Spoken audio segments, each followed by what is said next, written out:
quand la tristesse arrive, je sais tu es là, toujours près de moi. Bon vendredi, bienvenue à votre émission La Victoire de l'amour. Comme on le fait tous les vendredis, on rejoint notre ami qu'on apprécie beaucoup d'ailleurs pour sa grande intériorité, sa grande profondeur. Il est psychologue Pierre Faubert.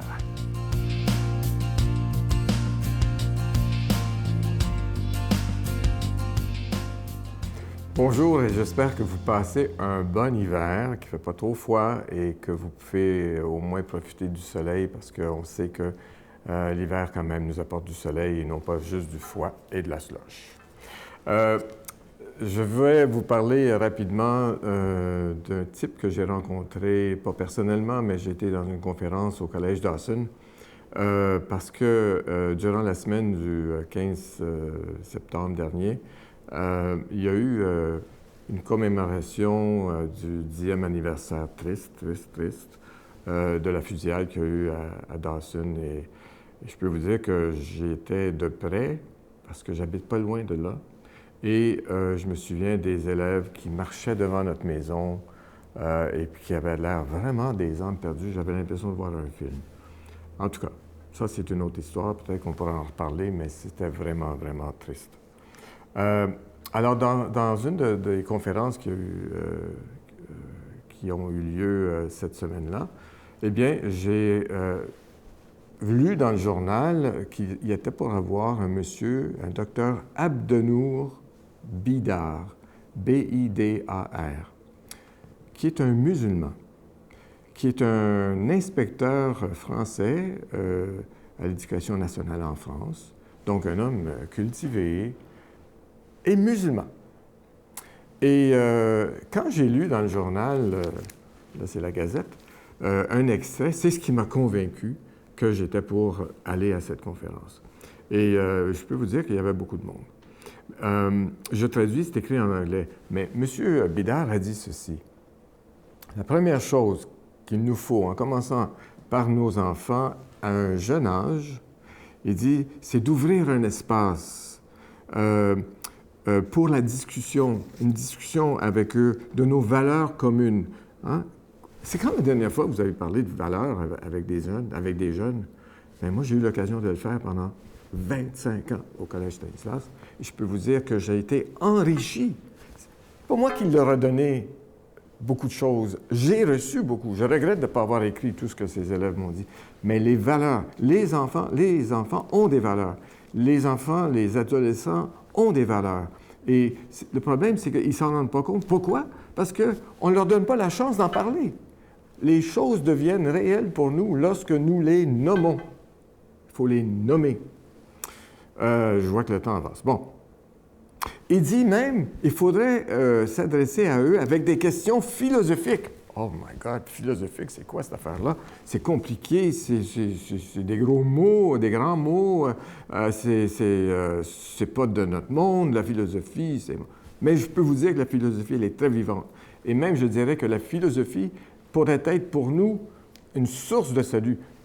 Pas un salut transcendantal, mais un salut dans notre monde pour que nous puissions arriver à réfléchir ensemble sur nos projets. Vous vous souvenez de l'histoire de l'orange?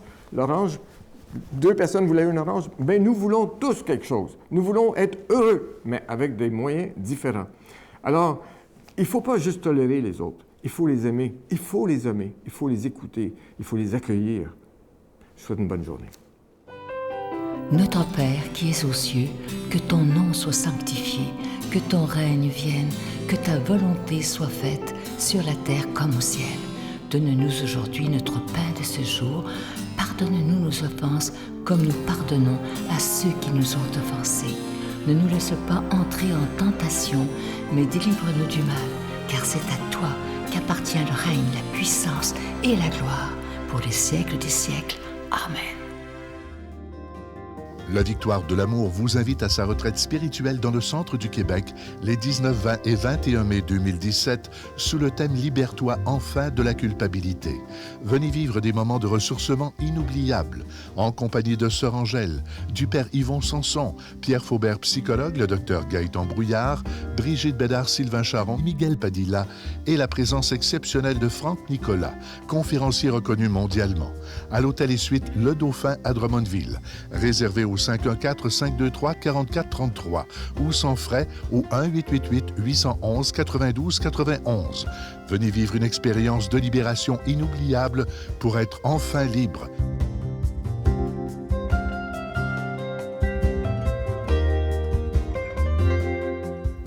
Je suis tellement content de vous parler de ce beau cadeau du mois. Je dois vous dire qu'on en est très, très fiers. C'est une exclusivité de la Victoire de l'amour. Il s'agit de ce nouveau CD que vous trouverez jamais en magasin. C'est un chapelet médité, imaginé avec nul autre que quelqu'un, je sais qu'on vous l'aimez tellement, et moi aussi d'ailleurs, c'est un peu comme ma grande sœur, Chantal Paris et une autre personne que j'aime beaucoup, Brigitte Bédard. Alors imaginez ces deux personnes, lorsqu'on écoute le CD, on a l'impression qu'ils sont dans leur salon en train de jaser ensemble et tout à coup, ils décident de méditer le chapelet tous les deux. C'est vraiment extraordinaire, un chapelet médité très vivant, qui nous apporte beaucoup de paix, je vous le dis. Et Chantal et Brigitte prient à toutes nos intentions. Alors, c'est vraiment un magnifique chapelet médité. C'est avec un don de 25 $. Et si vous en voulez deux, parce que ça se donne bien en cadeau, c'est avec un don de 40 $. Je vous donne l'adresse, la Victoire de l'amour, casier postal 120, succursale Boucherville à Boucherville, le J4B 5E6, je vous la redonne, la Victoire de l'amour, casier postal 120, succursale Boucherville à Boucherville, le J4B 5E6. Également par téléphone, par carte de crédit du lundi au vendredi de 8h30 à 16h30 dans le 514-523-4433, 523-4433 ou sans frais, le 1-888-811-9291, 1-888-811-9291, et aussi sur notre site Internet, qui est une façon très sécuritaire de faire votre don, le www.lavictoiredelamour.org. Je vous rappelle ce CD absolument magnifique. Vous allez voir, quand vous aurez fini d'écouter ce CD-là, vous allez sentir une paix absolument extraordinaire. Je vous rappelle le titre, Le chapelet médité avec Chantal Paris et Brigitte Bédard, un véritable oasis de paix.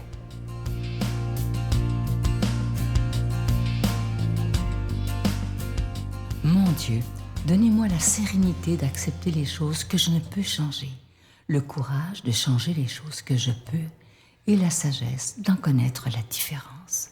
Amen. Aujourd'hui, la parole de Dieu est proclamée par notre ami l'abbé Éloi de Giard.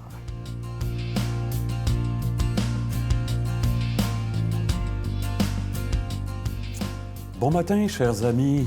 Merci d'être fidèles au poste encore. Je ne sais pas si, en ce vendredi 13, on ressent le plus encore besoin de spiritualité. Je ne sais pas si vous êtes superstitieux. En tous les cas, Jésus, lui, ne s'est pas posé la question sur les causes de le malheur qui frappait l'homme qu'il a rencontré. Il l'a guéri. Il a libéré le meilleur en lui. Et c'est ce qu'il veut faire pour nous aujourd'hui encore. Alors, c'est dans l'Évangile de Marc. Quelques jours plus tard, Jésus revint à Capharnaüm et l'on apprit qu'il était à la maison. Tant de monde s'y rassembla qu'il n'y avait plus de place, pas même devant la porte, et il leur annonçait la parole. Arrivent des gens qui lui amènent un paralysé, porté par 4 hommes. Comme ils ne peuvent l'approcher à cause de la foule, ils découvrent le toit au-dessus de lui, ils font une ouverture et descendent le brancard sur lequel était couché le paralysé.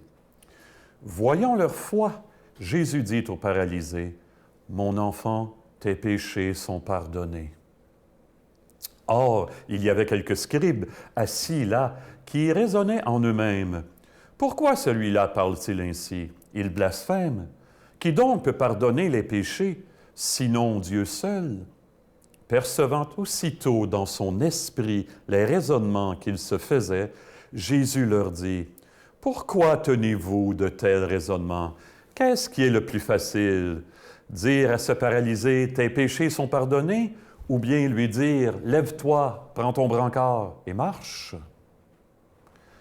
Eh bien, pour que vous sachiez que le Fils de l'homme a autorité pour pardonner les péchés sur la terre, Jésus s'adressa au paralysé, je te le dis, lève-toi, prends ton brancard et rentre dans ta maison. » Il se leva, prit aussitôt son brancard et sortit devant tout le monde. Tous étaient frappés de stupeur et rendaient gloire à Dieu en disant « Nous n'avons jamais rien vu de pareil. » Dans mon diocèse, nous avons eu, il y a plusieurs années, un évêque qui était bien aimé, qui s'appelait Monseigneur Sans Chagrin, Albert Sans Chagrin, figurez-vous donc. Et Monseigneur Sans Chagrin, la première fois qu'il avait été présenté au pape Paul VI, le secrétaire avait dit au pape, très Saint-Père, c'est Monseigneur Albert Sans Chagrin. Le pape avait réagi spontanément, Sans Chagrin, quelle est votre recette, mon ami? Monseigneur Sans Chagrin aimait beaucoup dialoguer avec les jeunes quand il présidait des confirmations. Mais vous savez, on peut se faire jouer parfois des petits tours. Les jeunes peuvent être imprévisibles. Alors un jour, Monseigneur demande à un groupe de jeunes, au moment de l'homélie dans une confirmation, il demande, « Mes amis, vous savez qui préside les confirmations dans l'Église? Vous le savez, n'est-ce pas? » Et alors là, il y a un jeune plus dégêné un peu qui lève sa main. « Bien oui, c'est toi, c'est Monseigneur, c'est l'évêque. » Très bien, mes amis. Et savez-vous pourquoi c'est l'évêque qui préside les confirmations dans l'Église? Oh, ça, c'est plus compliqué un peu. Là, il n'y a personne qui osait bouger. Alors, le même petit jeune relève sa main. Bien, s'il ne faisait pas ça, il ne faisait rien. Voyez-vous, alors, Monseigneur est resté un peu surpris. Eh bien, il ne faisait rien. Le paralysé d'aujourd'hui, il n'y a eu rien à faire, il ne faisait rien, le paralysé. Voyez-vous, il n'a eu qu'à se laisser faire, se laisser refaire, en fait.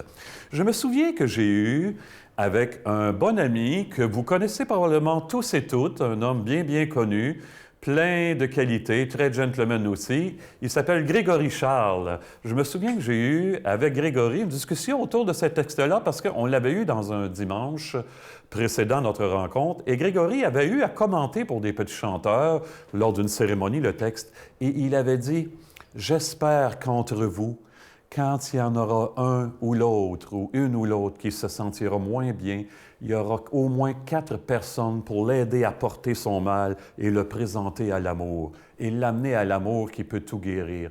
J'espère qu'il y aura quelqu'un comme ça, qu'il y aura des gens comme ça qui prendront la peine. En tous les cas, Jésus, lui, il voit que c'est le manque d'amour qui paralyse cet homme-là parce qu'il lui dit « Tes péchés sont pardonnés. Tu peux recommencer à vivre. Crois en l'amour. L'amour existe. » Quand on ne croit pas en l'amour, c'est l'insatisfaction, c'est la frustration, c'est les dépendances, c'est la violence. Et après coup, c'est quoi? C'est le doute, c'est la peur, c'est la culpabilité qui finissent par nous paralyser. Eh bien, Jésus est capable de tout pulvériser ça pour nous remettre debout. Il veut en quelque part que l'Église ce soit ça, qu'on se porte les uns les autres pour qu'on soit capable d'aider ceux et celles qui ont tant de difficultés à se remettre debout dans la joie, qu'il nous bénisse en ce sens-là, qu'il achève en nous ce qu'il a commencé, le Père, le Fils et le Saint-Esprit. Amen. Bonne vie, bonne journée tout le monde. Je vous salue Marie, pleine de grâce. Le Seigneur est avec vous.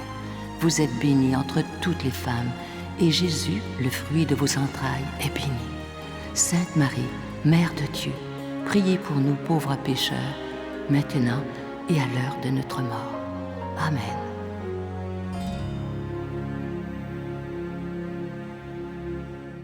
Je vous invite à ne pas manquer en fin de semaine, dimanche, l'émission avec mon invité, quelqu'un que j'ai vraiment apprécié rencontrer, Annick Dumontet. Vous la connaissez, c'est elle, entre autres, qui anime La Roue de Fortune. Quand vous allez découvrir les valeurs de cette femme-là, c'est absolument extraordinaire. Moi, elle m'a sidéré, je vous le dis. C'est tellement beau comme l'entrevue qu'elle nous a donnée. Vous allez voir une femme remplie de foi, d'espérance et avec un sourire absolument magnifique. Alors, ne manquez pas ça. C'est une belle émission rafraîchissante dimanche. Bye bye, bonne journée. Bye. Écoute, c'est curieux aujourd'hui, en 2017, qu'on puisse parler de notre vie sexuelle puis de sexualité librement, puis qu'on n'a pas peur d'être jugé. Mais dès qu'on entre dans quelque chose de religieux ou de spirituel, on a peur. On a peur comme d'être étiqueté, d'être ridiculisé. Tu sais, c'est pas tout le monde qui est capable d'accepter ça.